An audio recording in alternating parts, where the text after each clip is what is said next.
धनगर समाजामध्ये आजही आपण जर बघितलं, ओव्या गाणारी जी लोक आहेत यांचा मुकाबला या जगातला कोणताच म्युझिशियन करू शकत नाही, कोणताच.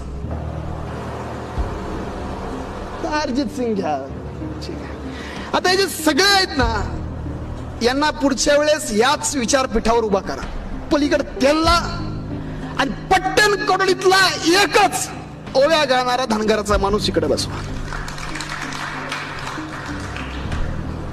टकले सर, मी एकच म्हणतोय, म्हणजे लय आपल्याला बसवायची गरज नाही.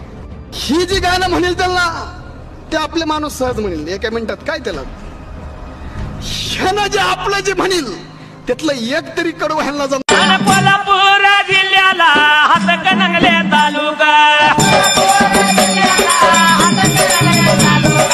तालुक्याच्या बाजूला पटण कडोली गावाला